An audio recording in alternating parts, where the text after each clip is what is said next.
hasteagatik. Baina, bueno, lehenengo batean, eskerrik asko etortzeagatik, benetan, guztioi eta batez ere Juanari ere bai. Gaur hitz egingo dugu gai bati buruz oso garrantzitsua, eta izango da Juanarekin. Como decía, en primer lugar, pues disculpad los problemas técnicos que hemos tenido para empezar esta conferencia, esta charla. Siempre son los problemas del directo y también pues, daros las gracias por haber acudido a esta conferencia, a esta charla y con intención pues, de participar, de debatir y de conocer un poquito sobre el tema que vamos a tratar. Y también, sobre todo, darle las gracias a Juana Gallego, que viene hoy a acompañarnos en calidad de invitada ponente para darnos su perspectiva y hacernos conocer su perspectiva, no solamente sobre la ley trans, como muchas personas pudieran pensar, sino sobre un tema general como es el cambio que se está produciendo en los últimos años dentro de nuestras sociedades que transitan desde la modernidad a la posmodernidad, sobre todo en el ámbito de la comunicación, en el ámbito de las diferentes instituciones sociales y qué mejor que con Juana Gallego, que es profesora titular de la Universidad Autónoma de Barcelona, es profesora del Departamento de Género, Comunicación y Cultura, además es licenciada en periodismo, doctora en periodismo también, tiene una trayectoria bastante envidiable de 30 años, es bastante conocida, o más años efectivamente, y bueno, ha trabajado muchos temas, entre ellos el feminismo, la mujer en los medios de comunicación, etcétera, etcétera. Entre sus libros más importantes podemos citar De reinas a ciudadanas, medios de comunicación, Motor o rémora para la igualdad. Es una de las publicaciones más importantes, pero bueno, asimismo podéis visitar a través de la página web y de internet, podéis ver que tiene multitud de libros, multitud de publicaciones internacionales y nacionales, y como digo, todo ello nos va a servir hoy para poder aprender sobre un tema muy interesante como es el de metamorfosis de un concepto del género como imposición al género como identidad. No voy a abarcar más esta presentación, dado que la persona que tiene que hablar es Juana, y solamente voy a decir un par de cosas, dar las gracias al Ayuntamiento de Bilbao por el apoyo que nos brinda constantemente para poder organizar este tipo de eventos que sirven para aprender, para debatir, para reflexionar colectivamente. También dar las gracias al campus de Vizcaya, de la Universidad del País Vasco, que también nos apoya, y también a todas las personas que estéis aquí presentes, que aprovecho para deciros que cuando terminemos el acto dejaremos unos 20 minutos para poder para que podáis participar y siempre alzando la mano y siguiendo el turno correspondiente. Sí que os voy a pedir, por motivos de que pueda escucharse la propia pregunta, que os acerquéis por favor aquí cuando hagáis la pregunta para que la invitada también pueda escuchar la pregunta. Sí, porque si habláis desde el fondo... Efectivamente. Sí, se va a ser un poquito más complicado en ese sentido. Así que nada, tuyas son las palabras, así que te voy a dejar para que puedas hablar. Muy bien. Vamos a ir pasando las diapositivas. Bueno, pues buenas tardes. Primero, muchísimas gracias a la Asociación Ágora Siglo XXI por haberme invitado. La verdad es que con este sol de justicia que cae, pues está muy bien. Yo he estado toda la mañana ya paseando por ahí, me he visto una exposición en el Guggenheim, he hecho turismo, en fin, estoy encantada de estar aquí. Y sobre todo, muchísimas gracias por esta invitación para debatir temas que yo creo que son muy importantes de debatir, ¿no? Me parece que ya está todo debatido, pero no lo está. Al menos a mí me lo parece, ¿no? Entonces, mirad, yo efectivamente llevo muchos años dando docencia, de hecho estoy ya en la última fase de mi vida laboral, me voy a jubilar pronto. Por estos 35, 40, casi 40 años de docencia, pues la verdad es que no había visto nunca un cambio tan espectacular y tan rápido y tan contundente en algunas cuestiones relacionadas relacionadas con el tema del género, la identidad, el sexo, bien, conceptos que estamos manejando, que se están manejando hoy día como si hubiera ya una solidez teórica y una solidez científica en el manejo de estos conceptos, y sin saber muy bien cómo, hoy día pues hablamos de ellos como si ya no hubiera posibilidad de debatirlos, ¿no? Entonces yo pienso que sí que hay que debatirlos, ¿no? Porque lo que ha ocurrido efectivamente es que ha habido un cambio muy importante y muy trascendental, y no hablamos de la ley trans, que eso es, como decíamos, una cristalización de una fase, de la última fase de un proceso muy largo, pero vamos a hablar, porque es un tema, yo creo que es un desafío, el desafío más importante que tiene la humanidad, entre otros, lógicamente no existe el único, pero uno de los desafíos más importantes, porque de lo que se trata es de decir qué es ser hombre, qué es ser mujer, qué es ser el género, es decir, la definición, la redefinición de lo que es el género humano, ¿no? Y por tanto, yo creo que tenemos que participar toda la sociedad, no puede haber un grupo que imponga una redefinición por su cuenta. Son cuestiones globales y colectivas, ¿eh? Por tanto, no son cuestiones que solamente un grupo determinado tiene que hablar. Tenemos que hablar toda la sociedad y ponernos y consensuar colectivamente de qué estamos hablando, ¿no?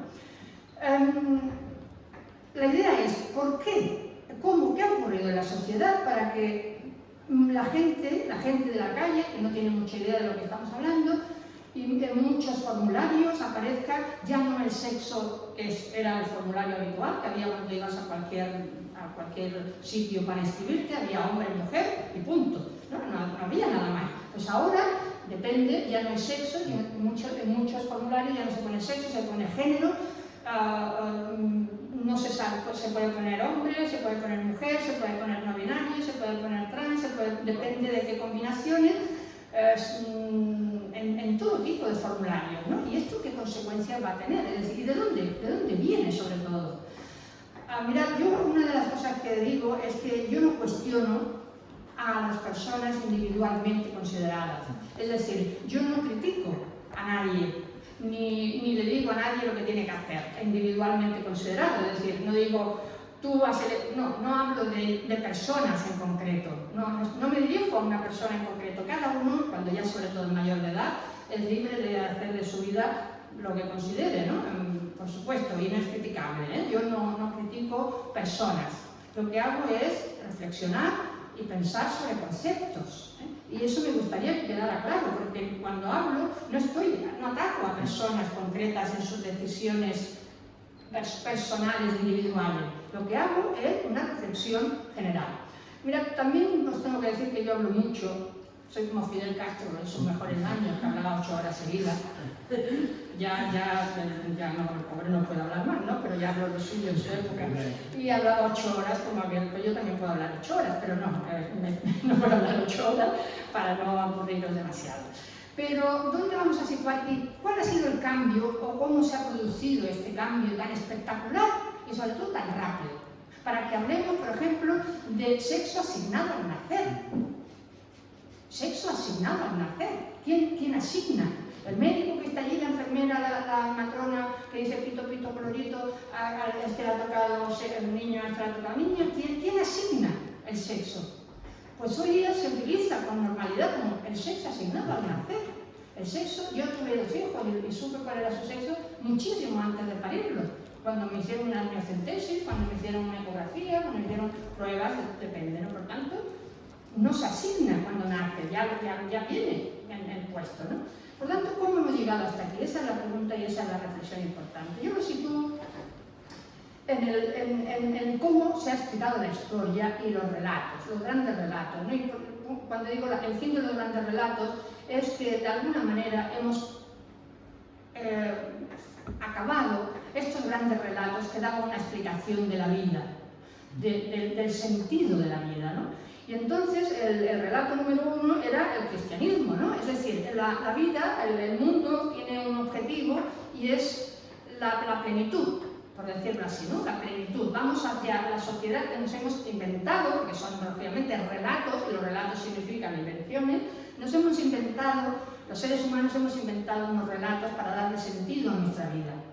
a la vida colectiva, a la vida del género humano, ¿no? Entonces, el primero de ellos es el cristianismo, es como la promesa de que cuando, pues bueno, el cristianismo llegará un momento en que todos seremos felices y comeremos perdices, ¿no? Eso sería un poco el fin de ese relato, ¿no? Es decir, en el más allá, pues todos seremos felices, estaremos, bueno, los que vayan al infierno, ¿no?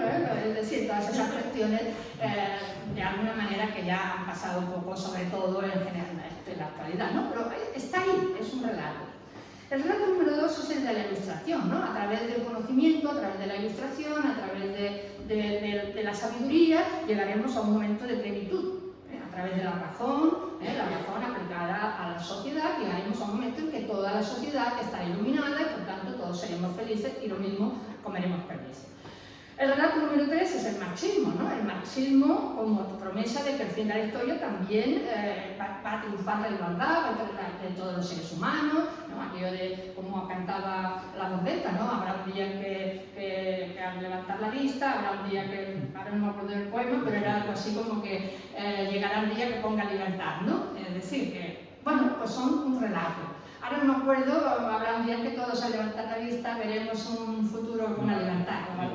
Eso yo me lo sé cuando la Bordeta lo cantaba en el Parlamento.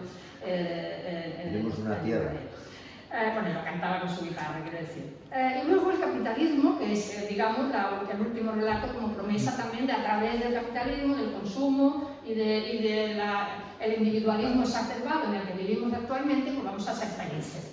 De alguna manera esos son los grandes relatos de la historia y esos relatos empiezan a finalizar en los años 90. Entonces, los años que ocurren, los años 90 empieza una etapa que conocemos como la posmodernidad, ¿no? Con Le Lyotard y con otros pensadores franceses, con otros intelectuales, los grandes relatos acaban y el fin de la historia, ¿no? Como dijo Nietzsche, Dios ha muerto. Y como ha muerto, pues nos ha dejado ahí tirados, ¿no? En el mundo sin objetivo. Bueno, pues entonces empiezan los pequeños relatos. Y entonces, como ya no tenemos grandes relatos porque nos hemos desencantado de los grandes relatos, pues vienen la fragmentación de la historia y los pequeños, los microrelatos. Entonces hay muchos relatos y muchos grupos que se hacen sus propios relatos. Y ahí aparece el ecologismo, el pacifismo, el antirracismo, y ahí podemos en el feminismo, que es un relato un poco más antiguo que el ecologismo y que otros, pero bueno, en cualquier caso aparecen los movimientos LGTBI, aparece la sexualidad como un nuevo campo, ¿no? Como un nuevo campo que, por cierto, está teniendo mucho impacto en la sociedad, ¿no? Pero los movimientos de recuperación, los movimientos de liberación de la sexualidad, el feminismo como otro relato, otro movimiento, ¿no? Como relato de emancipación de las mujeres.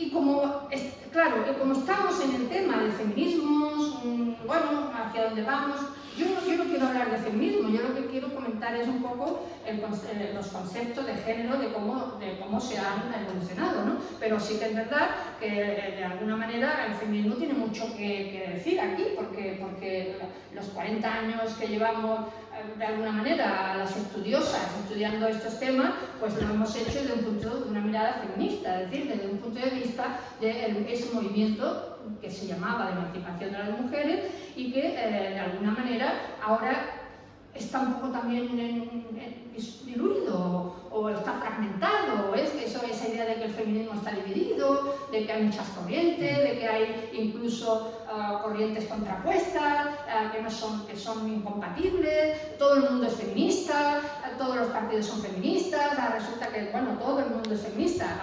Perdón, hasta Vox dicen que son feministas, ¿no? Ahora todo el mundo dice que es feminista. Las feministas de mi época, cuando yo era joven, éramos una especie de marimachos, unas lesbianas, éramos feas, éramos personas que rechazábamos la maternidad, a los hombres, odiábamos algo. Eran una serie de etiquetas que se nos ponían, y esto ya, como digo, hace mucho. Bueno, pues eso todo ha cambiado. Ahora resulta que todo el mundo es feminista porque, bueno, el fluir de la historia nos ha llevado a estas situaciones. ¿Puedes pasar? Sí. Entonces, mirad, la disyuntiva en las que estamos es la definición del sexo y del género.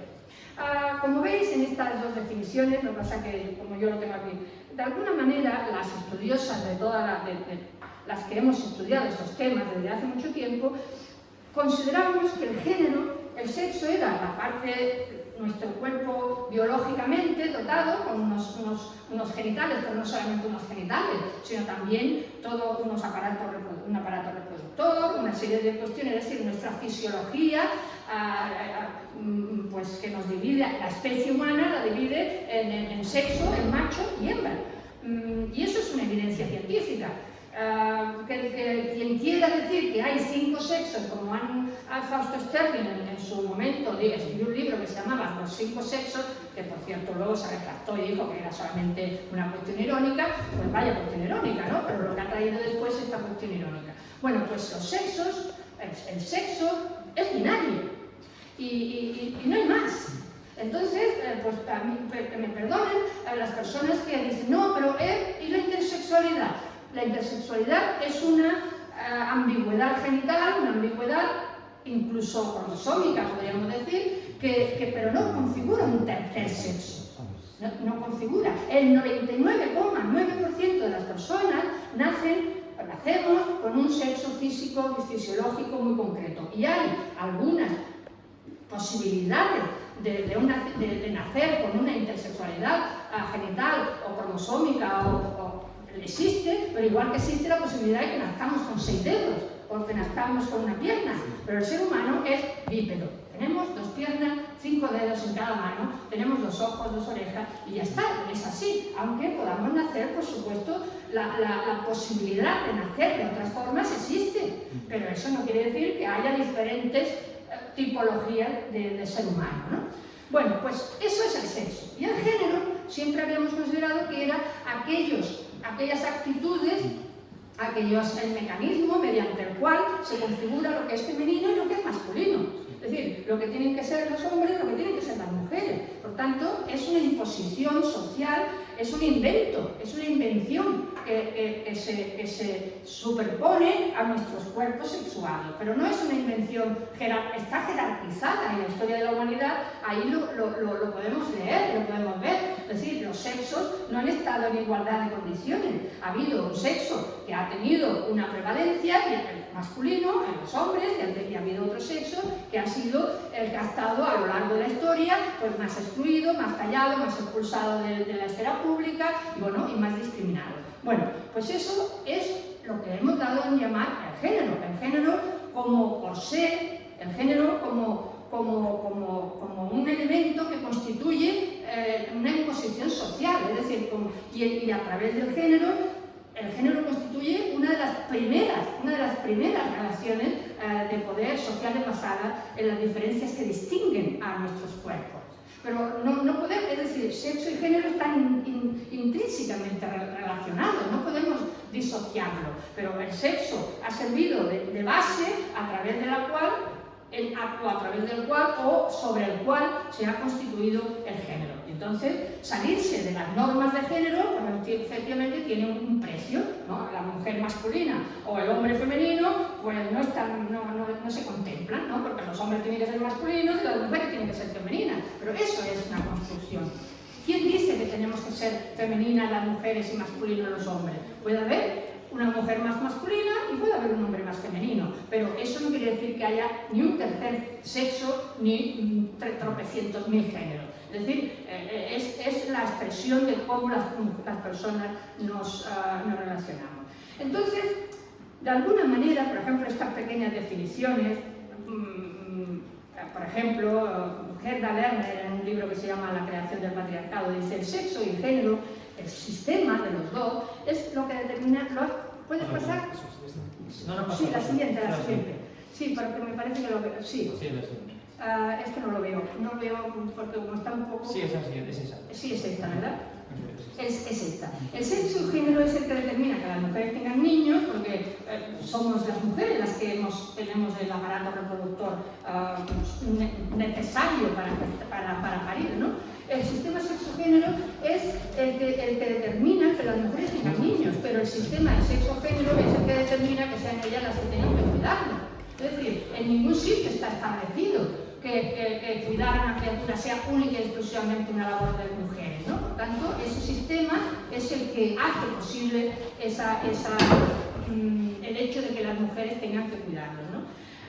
Incluso nuestra ínclita Judith Butler, que fue la primera teórica que empezó a hablar del sexo como una construcción social, pues también de alguna manera venía a decir al principio que el género era un mecanismo a través del cual se producen y materializan las nociones de lo masculino y lo femenino. Pero el género, decía ella, también podría ser el aparato a través del cual dichos mecanismos se deconstruyen y se desnaturalizan. Esto lo decía Judith Butler en el 2006, pero había empezado sus trabajos, sus estudios bastante opacos, por otra parte difíciles de entender en el 1990, ¿no? Bien, ¿cuándo empieza a cambiar? Esto es lo que habíamos dado la mayor parte de las estudiosas, la mayor parte de las teóricas, la mayor parte de la sociología, si se estudia desde el punto de la sociología, es lo que habíamos entendido por género, es decir, aquellos comportamientos atribuidos socialmente a los hombres y a las mujeres. ¿Cuándo empieza a cambiar esta situación? Pues mirad, yo creo que ha empezado a cambiar, a ver si no me equivoco, con los principios de Yogyakarta. No sé si conocéis estos principios. Fue una reunión, los principios de Yogyakarta, fue una reunión de expertos y expertas que no representaban a nadie, pero bueno, tuvo su importancia en el 2006. Y allí se define por primera vez que yo sepa, y además sin dar ningún tipo de evidencia ni científica, ni teórica, ni estudios, ni nada, simplemente allí esos expertos, por cierto eran 39 o 29, no me recuerdo exactamente, llegaron a la conclusión que la identidad de género, empezaron a hablar de identidad de género. La identidad de género como una vivencia interna, no voy a repetir toda la definición porque la estáis viendo aquí, ¿no? Pero empezó a cambiar. De alguna forma, ya no se estaba refiriendo el tema de género a la imposición social que nos viene dada, socialmente construida, sino a algo interior, una vivencia interna, es decir, de la manera en que cada cual vive o experimenta el sexo, que puede ser o no de acuerdo con el sexo biológico. Es decir, que ya pasamos de una cosa externa, de algo construido socialmente, a una vivencia interior. Y a partir de aquí, de los principios de Yogyakarta, en esta ciudad de Indonesia, que lo podéis ver perfectamente, si entráis en internet, podéis poner principio de Yogyakarta, veréis, y entonces empieza a hablar de la identidad de género como derecho humano. Y entonces ahí empieza a cambiar la situación. Ahí empieza a cambiar lo que yo le llamo el cambio de paradigma. ¿Por qué? Porque el cambio de paradigma significa que pasamos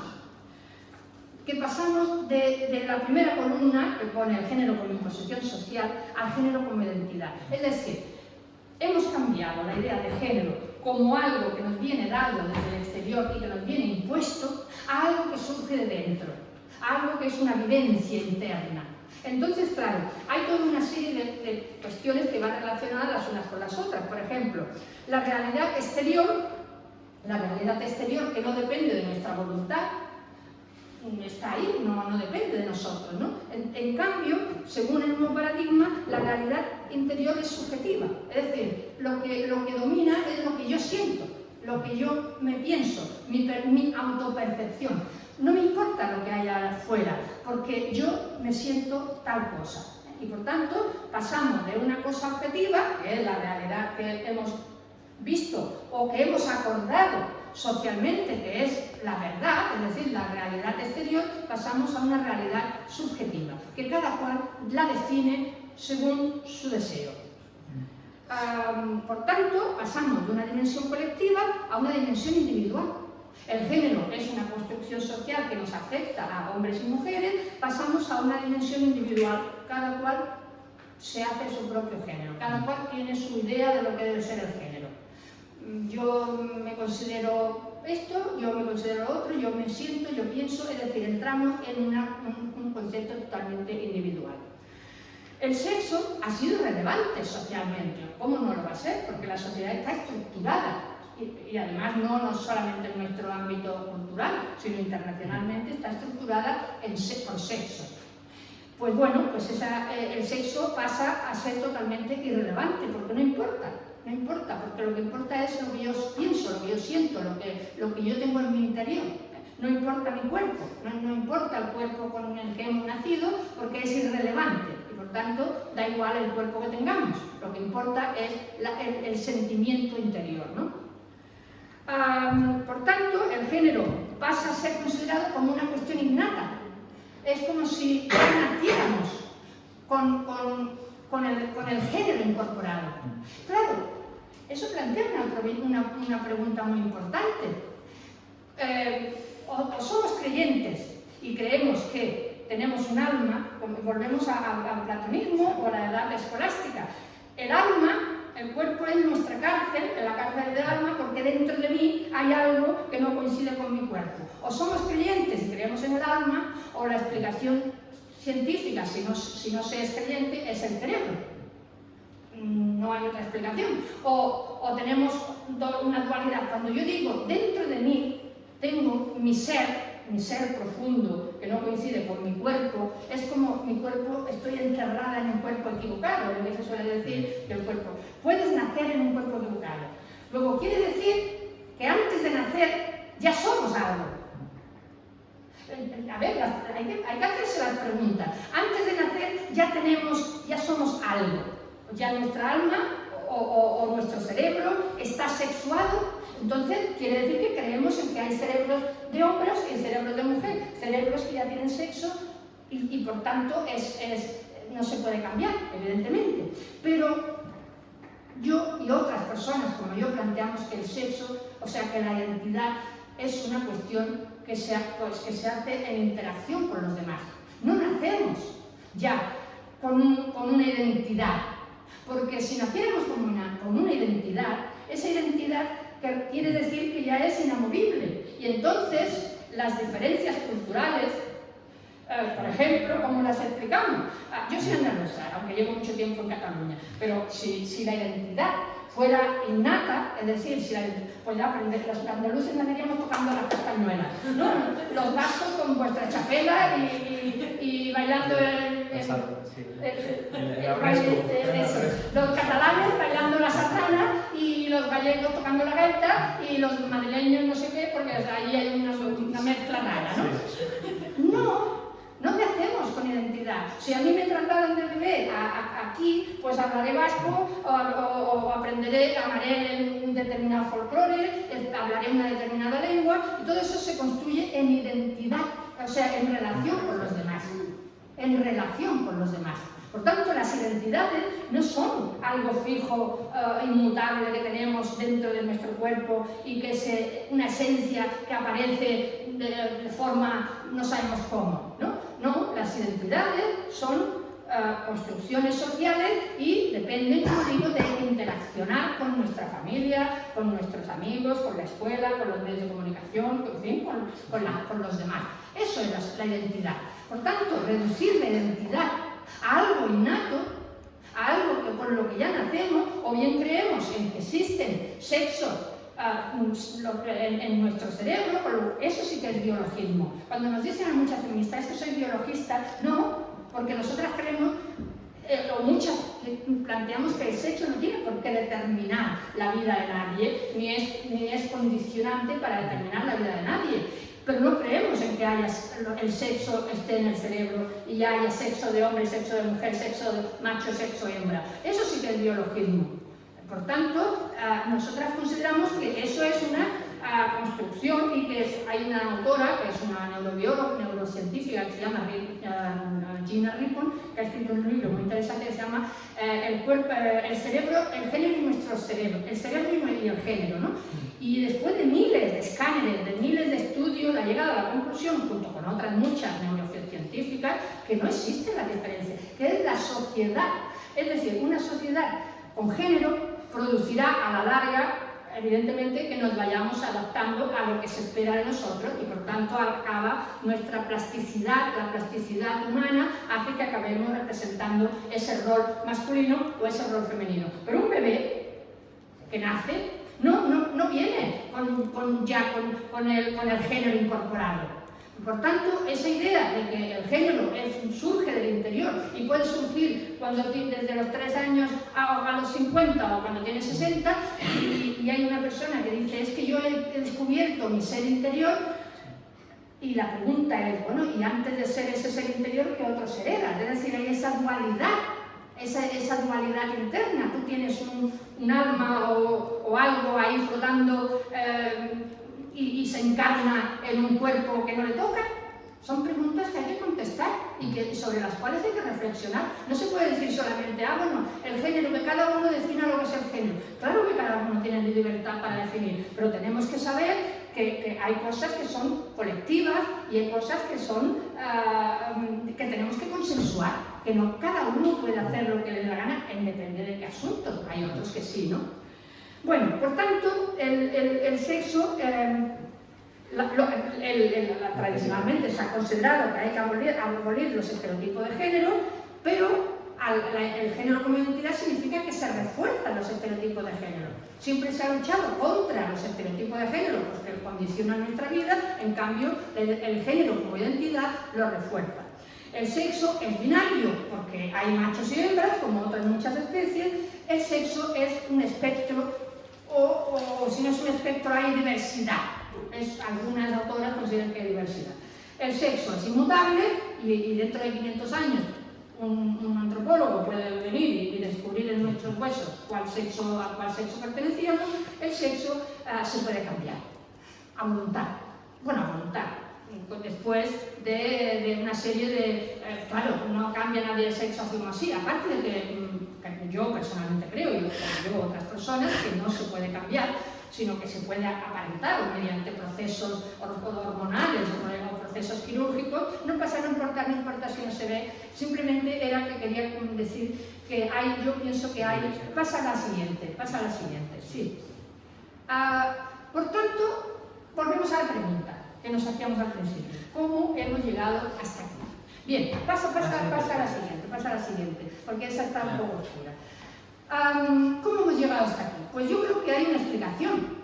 Y no es una cuestión que haya, mira, de hoy para mañana, no. Ha habido un proceso sociológico, ha habido un proceso importante y ha habido, bajo mi punto de vista, 3 estrategias fundamentales para que cristalice esta idea del género como identidad individual que cada uno se fabrica según su voluntad, ¿no?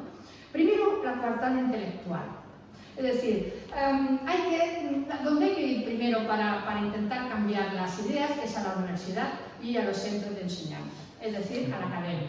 ¿Por qué? Porque la academia siempre está ávida de nuevos descubrimientos, ávida de nuevas ideas, ávida, sean las que sean, pero siempre hay gente que quiere aportar cosas nuevas, ¿no? Como alguien decía que siempre hay alguien que quiere ir más allá, ¿no? Si Heráclito decía que no nos podemos bañar 2 veces en el mismo río, luego viene el discípulo tonto de Heráclito y dice, es que no hay ni río. Pues lo mismo pasado con el género. El género era una construcción, pues entonces viene Judith Butler y dice, es que el sexo también es una construcción. Bueno, y la edad también. Pues llegará alguien que diga, pues cada cual podrá determinar su edad. Pues mira, yo me voy a jubilar, pero ahora yo me siento que tengo como 30 años. ¿Y quién me va a decir a mí que no tengo 30 años? ¿No? ¿Quién puede cuestionar que yo tengo 30 años, aunque me vaya a jubilar? O al revés, ¿no? O yo me siento, es decir, ese sentimiento interior, ¿no? Bueno, pues esa coartada intelectual es fundamental para que se dispersen, para que las ideas se vayan, para que de alguna manera vayan creando y vayan incorporándose a la sociedad. Pero claro, estas 2 autoras, Judith Butler y Anne Fausto Sterling, una desde la filosofía y otra desde la biología, son las personas que más han hecho por esta cuestión, ¿no? Cada una desde una perspectiva diferente. Pues bien, como sus estudios son tan enrevesados, tan difíciles y tan complejos intelectualmente hablando, hay muy poca gente que se atreva a cuestionarlos. Para empezar, leerlos y después cuestionarlos. Porque claro, para cuestionar y poner de relieve esas ideas hay que armarse de valor y hay que tener argumentos para desmontar esas ideas. Bueno, que yo sepa, solamente Martha Nussbaum hizo un artículo que se llamaba The Professor Parody, que intentaba desmontar los postulados de Judith Butler, pero sin éxito, porque Judith Butler está entronizada como la gran intelectual del género, ¿no? Por tanto, de momento es imposible refutar, por decirlo así, sus ideas. Pero la universidad no llega a todo el mundo. La universidad y la academia se queda reducida a unos grupos, ¿no? A estudiantes, a intelectuales, a los que escribimos, a los que se escriben en los artículos de investigación, porque tienes que tener tramos. Yo no sé si aquí hay estudiantes o hay gente que está en la carrera académica, pero que bueno, es una carrera de largo de fondo, que tienes que escribir, que tienes que publicar, que tienes que hacer méritos. No sé si hay alguien en esta situación. Bien, pero la universidad se queda reducida, hace falta una estrategia emocional. Y esa estrategia emocional parte de los principios de Yogyakarta, es cuando de alguna manera se empieza a hablar de derechos humanos. ¿Y quién va a estar en contra de los derechos humanos? Relacionar la identidad de género con el colectivo o la sopa de letras, perdonadme que lo diga, la LGTBI+, y lo que venga, porque no sabemos, ahora ya hay una A, la sexual, hay por yo que sé, hay una letra, hay una ristra de letras importantes. Unir estas dos luchas hace que sea muy difícil discrepar, porque nadie está en contra de los derechos humanos. ¿Quién va a osar estar en contra de los derechos humanos? Entonces, yo estoy a favor de los derechos humanos, por supuesto, y de todas las personas. Con lo cual, ahí se produce una idea que podríamos decir chantaje emocional. Sí, hay un chantaje emocional. Se llama chantaje emocional. Incidir en la vulnerabilidad de un grupo determinado, en que hay un riesgo importante de suicidio si no se les afirma, que son el grupo más vulnerable de la historia. Es decir, hay como una reincidencia. Además, hay estudios que se han hecho de cómo llegar a la sociedad mediante el aspecto emocional. Por tanto, las personas nos quedamos. Evidentemente nadie quiere pronunciarse contra los derechos humanos. ¿Quién va a pronunciarse? Además, no estamos contra los derechos humanos. Por tanto, esa mezcla de derechos y, por otra parte, orientación sexual no tiene nada que ver con identidad. La orientación, yo puedo ser lesbiana, yo puedo ser heterosexual, yo puedo ser bisexual, pero no tiene nada que ver con la identidad de género. Por tanto, mezclar los conceptos es una estrategia perfectamente calculada para que las personas no sepamos muy bien qué decir, ¿no? Y ante eso, ¿qué ha pasado? Nos callamos porque no nos vayan a señalar, no nos vayan a decir, no nos vayan a acusar, y por tanto, de alguna forma se ejerce una auténtica censura ante la discrepancia, ¿no? Entonces, y la tercera es la coartada comunicativa. No hay posibilidad de extender una idea si no es a través de los medios de comunicación, porque los medios de comunicación, entendidos ampliamente, lógicamente son los que canalizan y llegan a la población en general, ¿no? Y por tanto, la televisión, los diarios digitales, las redes sociales en su conjunto, donde no llegaban los medios convencionales, llegan las redes sociales, ¿no? Pues que empiezan, lógicamente, a difundir todas estas cuestiones. Por tanto, ¿qué han hecho la coartada o la estrategia comunicativa? Pues haciendo varias cosas, recogiendo solamente una visión emotiva, proponiendo solamente ejemplos de personas de éxito, modelos, personas del mundo del espectáculo, incorporando personajes trans a todo tipo de series, de películas, incluso ahora hay de dibujos animados, es decir, que se va incorporando como una categoría humana, como una tipología de personas, no personas que son iguales que las demás. no, son un tipo especial de persona, ¿no? Y estamos en un mundo tan individualista, tan exacerbadamente individualista, que cada uno parece que quiere ser especial, ¿no? Entonces, para ser especial, pues tengo que hacer cosas especiales, ¿no?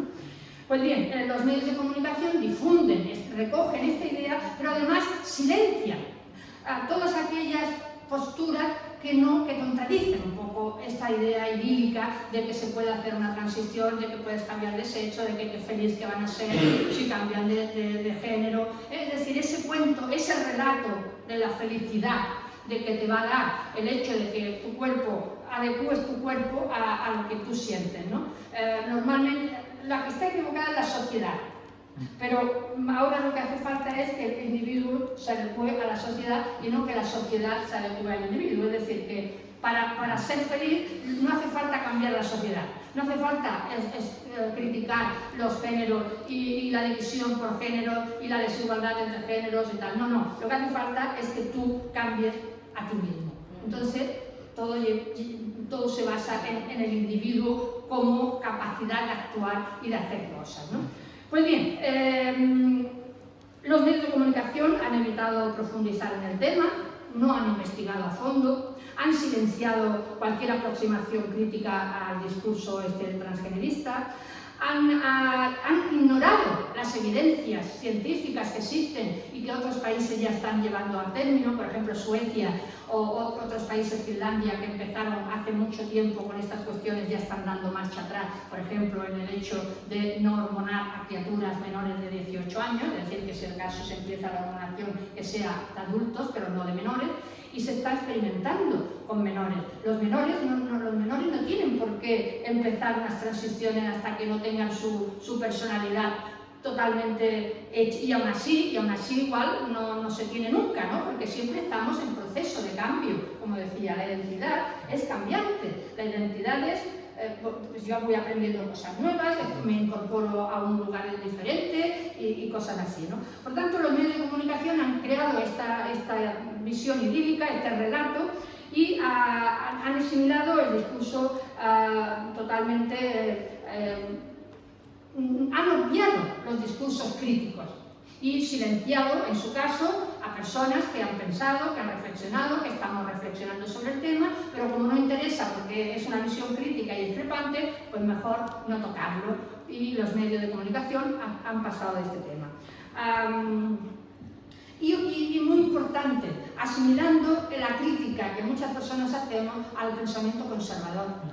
Es decir, ahora resulta que personas como yo, que somos de toda la vida, hemos estado posicionadas en una izquierda de toda la vida, porque el movimiento feminista siempre ha estado situado a la izquierda y los que nos hemos movido en estos ambientes siempre hemos estado a la izquierda, pues ahora resulta que somos conservadores, conservadoras, que somos reaccionarias, que somos, ya digo, de extrema derecha. Entonces eso da mucho miedo, porque nadie quiere que le digan, es que tú eres de extrema derecha, yo me callo, no me callo, y entonces esa idea, ese miedo cerval a que te señalen ha hecho que muchas personas no quieran pronunciarse. Pues bien, y con esto llegamos a la pregunta fundamental: ¿qué es ser hombre? ¿Qué es ser mujer? ¿Qué significa uno u otro? Entonces, de alguna forma, esta sería una segunda explicación, pero que yo creo que ya es un poco, no sé, porque ¿cuánto tiempo tenemos? Tenemos tiempo. ¿Tenemos mucho tiempo? Sí, tenemos tiempo. Vale. Un cuarto de hora tenemos. Sí, tenemos. Vale, pues claro, estamos hablando de sexo, estamos hablando de género, estamos hablando de identidad. Entonces, ¿qué es ser mujer? ¿Qué es ser hombre? Mira, cuando se dice, ahora resulta que está teniendo mucho éxito el no binario. Claro, el no binario es una postura muy cómoda, yo también soy no binaria, porque mira, yo no me identifico, ¿no? Todos somos no binarios, es decir, todos somos no binarios, porque los que partimos de la base de que no somos diferentes, de que el ser humano no es diferente los unos a los otros, sino que la sociedad ha hecho esa diferencia, construyendo esas diferencias, pues claro, no binario, todos tenemos cosas masculinas, todos tenemos cosas femeninas, nuestro cerebro tiene de todo, ¿no? Como decía Virginia Woolf. No es suficiente ser hombre o ser mujer. Hay que ser hombre con un poco de mujer y mujer con un poco de hombre. Todos tenemos rasgos masculinos y rasgos femeninos. Unos más, otros menos, otros tenemos pero todos tenemos, son valores humanos. Los valores humanos no tienen género, no tienen sexo.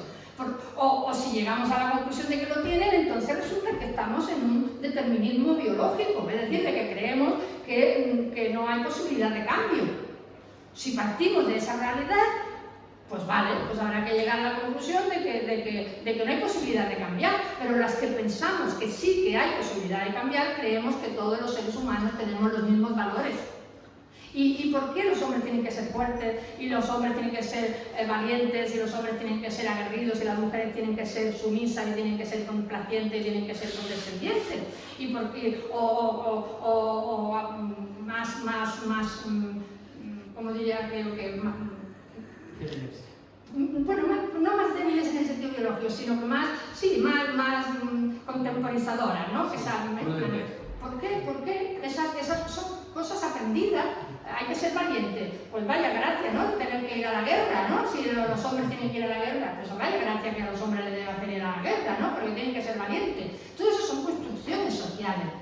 Por tanto, ser valiente o no ser valiente, o ser cobarde o no serlo, no es una cuestión de ser hombre o de ser mujer, son valores humanos que nos han incorporado en este aprendizaje social en el cual a lo que le llamamos género. Bien, por tanto, ahora estamos en presencia de que no sabemos, ahora la gente no sabe contestar qué es ser mujer, no saben definirlo, qué es ser mujer, qué es ser hombre. Aquí tenemos algunos ejemplos de hombres que dicen que se autoidentifican como mujer, mujeres que se autoidentifican como hombre, pero sin cambiar su biología, sin cambiar su cuerpo, sin cambiar su anatomía o incluso su aspecto físico.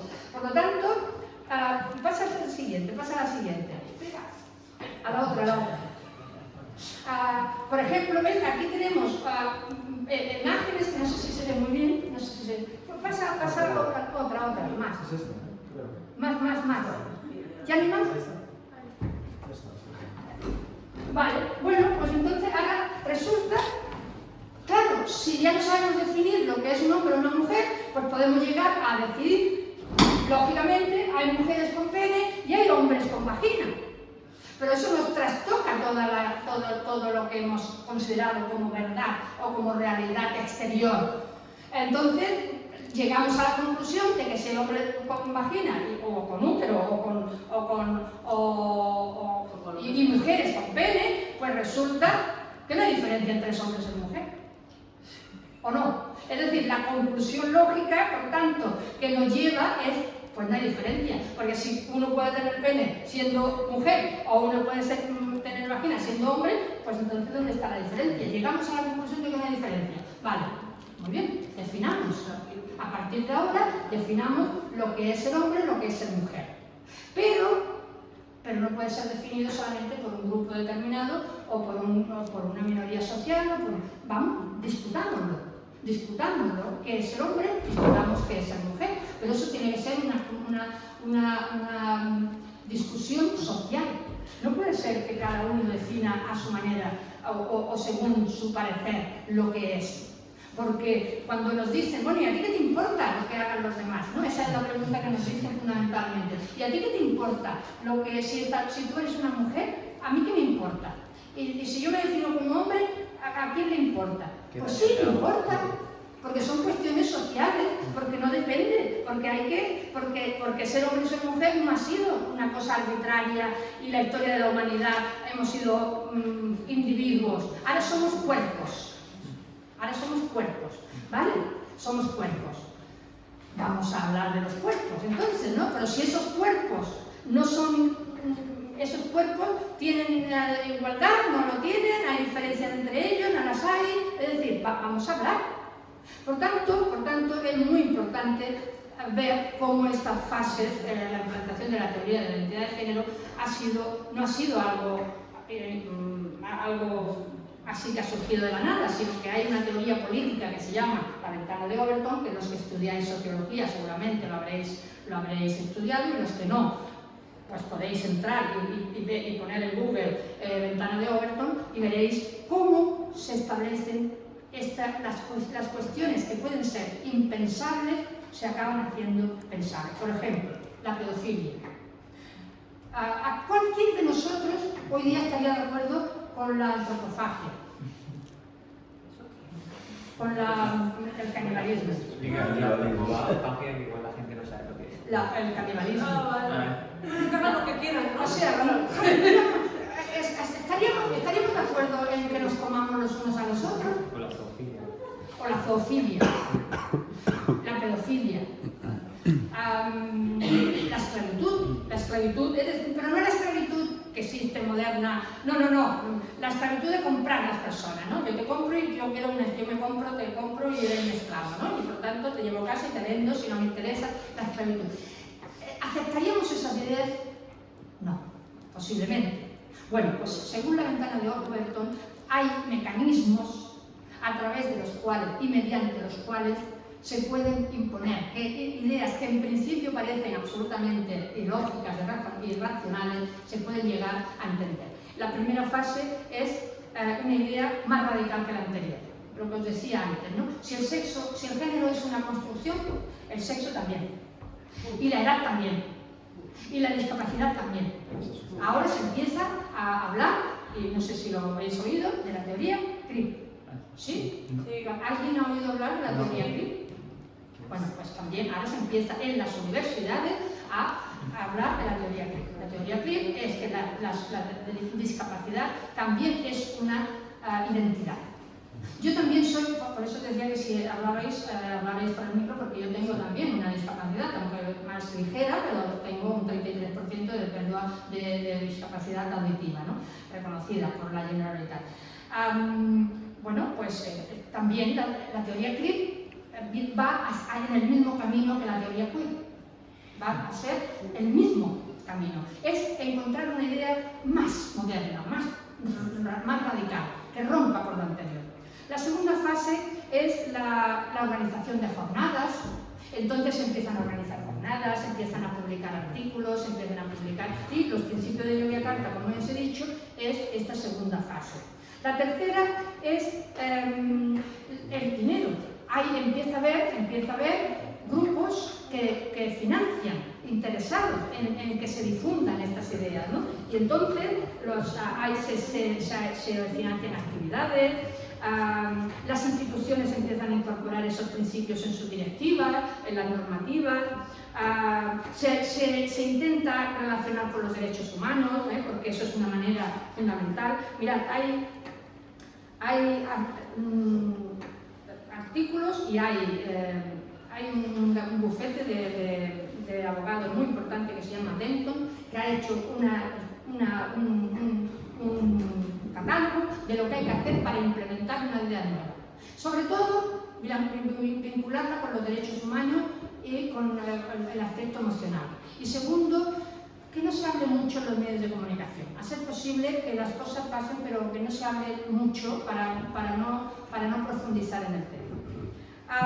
Después existe la tercera fase, que es de lo aceptable a lo sensato. Por tanto, ya empezamos a hablar del tema como una cosa que es, bueno, posible. Antes nos parecía algo inimaginable, pero poco a poco empezamos a aceptarlo. El cuarto paso es de lo sensato a lo popular, como decía, aparecen personajes en los medios de comunicación, como modelos a imitar, se producen series, películas, los medios de comunicación se hacen eco, es decir, empieza a haber una popularización de tal manera que la gente empieza a verlo como algo normal. Y la quinta y la última fase es de lo popular a lo político. Y entonces llega la fase, digamos, legal, de hacer leyes para regular todas estas cuestiones. Y en el caso de la ley trans, por ejemplo, pues es la última parte, ¿no? De alguna forma. Se insta a los gobiernos a legislar sobre el tema, se introducen nuevos conceptos en todas las normativas, protocolos educativos, aprueban leyes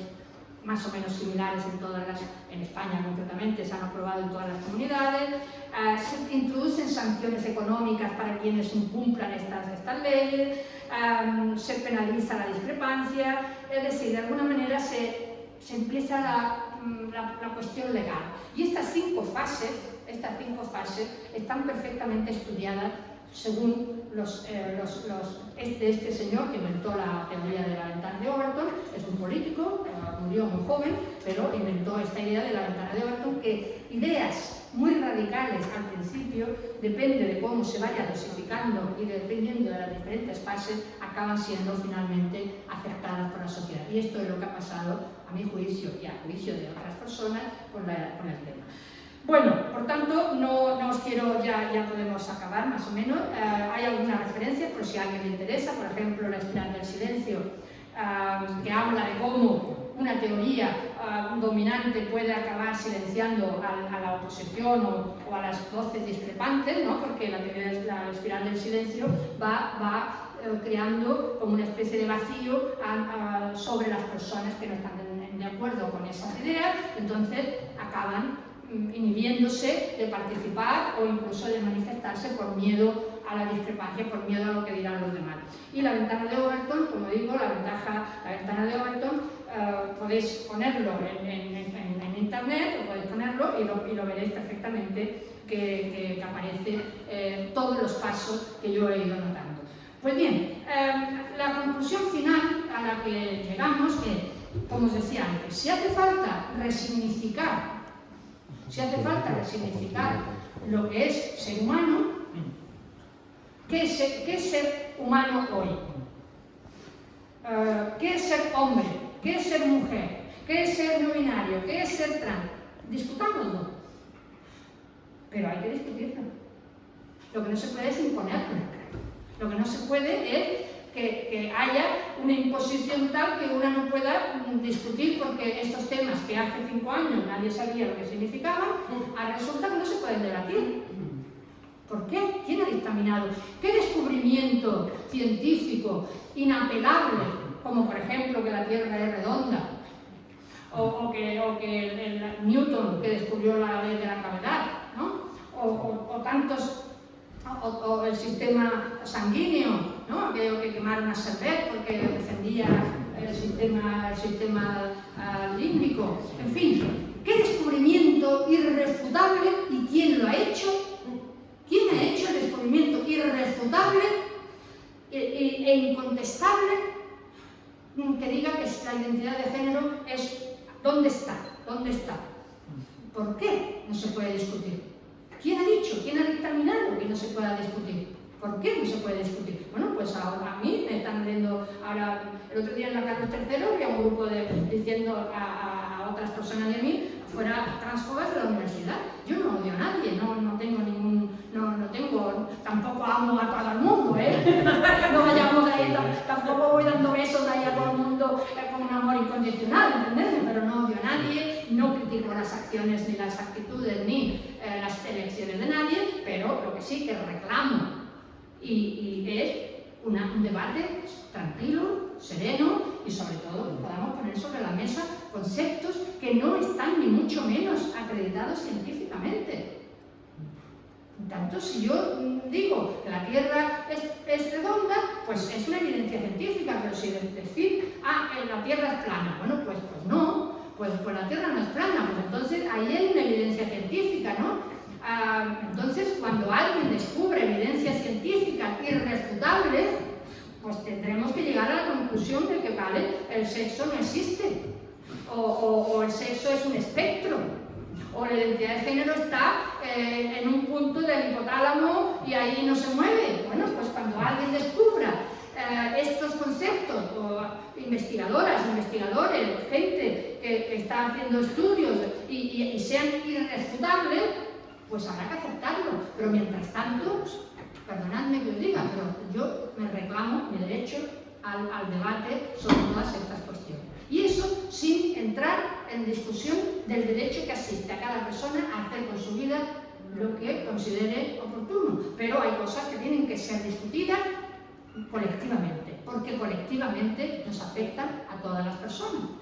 Entonces no es una cuestión de, no, ¿a quién le importa lo que yo haga? Claro que importa, porque lo que tú hagas también afecta al colectivo social.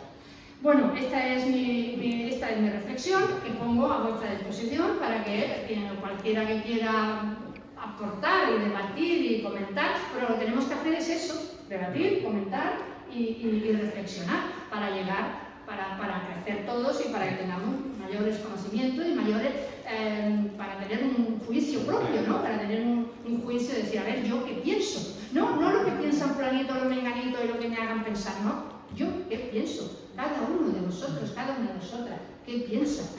Y yo creo que tenemos derecho a ello. Bueno, gracias por...